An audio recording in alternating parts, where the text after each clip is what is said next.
जो आपके सौतन है, पहले तो उसका ही अधिकार है ना आपके पति में। जी जी। आप तो बाद में आई हो जी। वो आपको क्यों स्वीकार करेगी? नहीं, उसने करवाई थी ये शादी। अच्छा, उसी ने करवाई थी? जी, उसकी मर्जी से हुई थी। क्यों करवाई उसने? अब ये तो मुझे नहीं पता, ये राज तो इन्हीं को पता होगा। तो वो आई आपकी सौतन? नहीं, वो नहीं आई है। कौन आया है? पति आए हैं। अच्छा, बात कराओ पति से। आप ही हो पति परमेश्वर, दो पत्नियों के। आपने दूसरा ब्याह क्यों कर लिया? सर जी वो तो गुरुजी मजे मजे में कर लिया ऐसे ही। हैं मजे मजे में? एक दूसरे से प्यार करते थे, प्यार में हो गया सब। आप किससे प्यार करते? इनसे? जी। तो जब आपकी पत्नी थी तो ऑलरेडी आपको अपनी पत्नी से प्यार नहीं हुआ? पत्नी से भी प्यार था, लेकिन इनसे प्यार हो गया तो फिर। तो पत्नी से प्यार था, पर प्यार आपकी ज्यादा उमड़ रहा था। तो आपके पति हैं या नहीं? जी नहीं है। आपकी उम्र कितनी है? 24। शादी कब हुई थी आपकी? सन 1917 में 18 साल की उम्र थी तो। 1917 में? हाँ 2017? हाँ 2017। कितने साल हो गए आपको आपके पति से अलग हुए? 10 साल हो गए। 10 साल से आप अलग हैं? जी। तो वो आपको इन 10 सालों में कभी फोन लगाने की कोशिश नहीं की उन्होंने? नहीं, उन्होंने कभी मेरे बच्चे से मिलने तक नहीं आए वो। और आपने भी फोन लगाने की कोशिश? मैं कोशिश करती हूँ, लेकिन वो मुझसे बात नहीं करते। फोन मेरा देख लेते कि आया है तो फोन काट देते हैं नंबर देकर। किस बात पे नाराज हो गए? वो यही चाहते थे कि शादी के बाद उनके मम्मी पापा के साथ रहूं, और उनकी जॉब बाहर थी। तो क्या बुराई थी? ठीक तो चाह रहा था पति कि आप अपने सास ससुर की सेवा करें। ऐसे निर्णय नहीं लिया जाता कि नहीं जी हम सास ससुर के साथ नहीं रहेंगे। तो पति भी बोला गर्म खून था, जा फिर अपने घर। बेटा रिश्तों को टाइम तो दो। खाओ, माँ कसम के नहीं मारोगी? माँ कसम खा रहे नहीं मारेंगे। पति को नहीं मारोगी? कभी नहीं।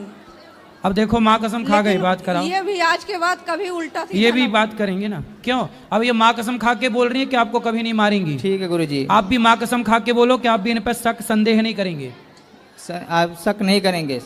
गुरुजी मेरा सवाल ये है कि हमने हमारी जो मंदिर है घर में, छोटा सा मंदिर है, उसमें हमने बहुत सारे भगवान रखे हुए हैं। बहुत सारे भगवान मतलब कितने भगवान होते हैं? शंकर जी भी हैं, लड्डू गोपाल भी हैं, हनुमान जी हैं, साईं भगवान हैं। यानी सबके अलग अलग व्रत करते हैं घर में। साईं भगवान हैं? हाँ जी। वाह, कोई इंसान कभी भगवान नहीं हो सकता जी। संत के रूप में सबको स्वीकार करो जी।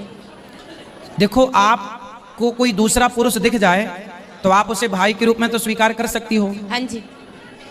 आप उसे पुत्र के रूप में स्वीकार कर सकती हो। हाँ जी। क्या पति के रूप में स्वीकार कर सकती हो? नहीं। हाँ, तो जैसे आप किसी गैर मर्द को, गैर पुरुष को पति के रूप में स्वीकार नहीं कर सकती हो, परंतु भाई और पुत्र के रूप में स्वीकार है, उसी प्रकार कोई संत के रूप में तो स्वीकार हो सकता है, पर भगवंत के रूप में स्वीकार नहीं हो सकता। भगवान एक है। भगवान कौन है? कितने हैं? एक। सवाल गुरुजी, सत्संग के दौरान कभी आपको ऐसी कोई चमत्कारी अनुभव हुआ हो अगर, तो वो बताइए। कौन सा चमत्कार? कोई भी जो आपको महसूस हुआ हो। महसूस तो हमें अभी भी हो रहा है। आप पैदा हुई थी 2.5 किलो की, आज आप 50 किलो से ऊपर की हैं। ये चमत्कार नहीं है? जी। पानी की बूंद से, पानी की 2 बूंदों से एक मनुष्य का निर्माण हो जाता है। ईश्वर की शक्ति है, यही सबसे बड़ा चमत्कार है। माँ के शरीर में कहीं भी काटो, आपके शरीर में कहीं भी एक कट लगाया जाए ना, खून निकलेगा। लेकिन जब एक स्त्री माँ बनती है और बच्चे को छाती से लगाकर दूध पिलाती है तो खून नहीं निकलता, अमृत जैसा दूध निकलता है। ये चमत्कार नहीं है? जी। शादी की है। तो आपने पसंद से की है? जी हाँ। तो वो लड़का बोल नहीं सकता? बोल नहीं सकता, सुन नहीं सकता। तो वो आपसे प्रेम करता है ना? जी हाँ। तो आप लोग क्या करता है वो लड़का? वो लड़का दुर्ग कलेक्ट्रेट ऑफिस में एक चपरासी की नौकरी करता है। सरकारी है? जी। तो आप दोनों बढ़िया खुश हैं? जी। तो फिर क्या दिक्कत है? हमारी मम्मी जो रोज आती है आपका कथा सुनने, तो आपसे निवेदन है कि उनको एक बार आप बोले कि लड़की अगर खुश है, अगर मैं अपने कास्ट में ही शादी करती, पीने वाले से करती, सही है, सही या है। लड़ाई झगड़े वाले से करती, उससे लड़ाई वड़ाई तो होती ही नहीं होगी आपकी? जी कुछ नहीं, मैं खुश उनके साथ, क्योंकि 1 साल पहले वो मुझे देखने आए थे। हाँ। फिर 1 साल बाद यही सब बातों के कारण फैमिली तो जब आप कुछ उनसे कहती होंगी तो वो कैसे समझते होंगे? लैंग्वेज, साइन लैंग्वेज से। अच्छा, तो वो समझ लेते हैं सब चीजें? जी समझ लेते हैं। अच्छा है। हाँ, तो मेरी फैमिली वाले बस इसी बात पे मेरे से नाराज हैं कि मेरी शादी के 4 साल हो गए हैं और मेरे हस्बैंड कमाते नहीं हैं। तो मैंने शुरू में सोचा कि धीरे धीरे कमाने लगेंगे, मेरे 2 बच्चे हो गए, लेकिन वो कमाना स्टार्ट ही नहीं किया। कभी अपने पापा से पैसे मांगते थे, कभी अपनी मम्मी से, और वो दारू पीते थे। अब जब मैंने उनको समझाया तो वो समझते नहीं थे, तो मैंने मजबूरी में अपने मायके आ गई। मैंने कहा मुझे लेने आएंगे, वो लेने भी नहीं आए और मुझको हो गए साल भर। अब मैं सोचती हूँ मैं करूँ तो करूँ क्या। अब मैं ड्यूटी जाना चाहती हूँ तो समाज नहीं करने देता है कि तुम लड़की हो, बाहर निकलोगी 4 लड़के देखेंगी, ये वो फलाना ठिकाना। आप गुरुजी बताइए मैं करूँ क्या, मैं अपने बच्चों को कैसे। काम करना कौन, समाज में आज भी ऐसे लोग हैं। आजकल तो लड़कियां फ्लाइट उड़ा रही हैं, आजकल तो साइंटिस्ट हैं लड़कियां, सब काम कर रही हैं लड़कियां, डॉक्टर हैं, जज हैं, एडवोकेट हैं, सब फील्ड में लड़कियां। मैं जाना चाहती हूँ, वो हमको बुला नहीं रहे हैं। मेरी शादी को 3 साल हो गए, मेरा एक बेटा है, मेरा हस्बैंड मुझे लेने नहीं आता है, ऐसा क्या बात है। तो आप खुद चली जाओ हस्बैंड के पास। लेने नहीं आता क्या हो, तुम्हारे पाँव तो है कि नहीं, तुम भी तो जा सकती हो ना।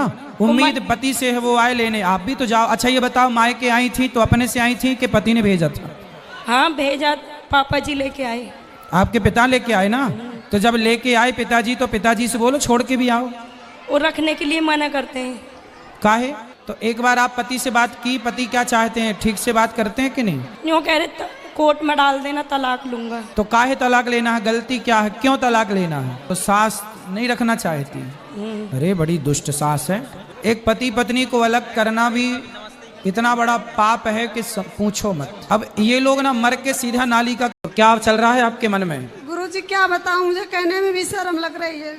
क्यों जी? मैं सारी सामान मुझे घिड़ा लगती है, मैं हर सामान से घिड़ा करती हूँ, सब धोती पोंछती हूँ, अब मेरा मन नहीं मानता है। साफ सफाई बहुत करती हूँ। तो साफ सफाई तो अच्छी बात होती है, क्या बुराई है? तो मैं दिन भर नहा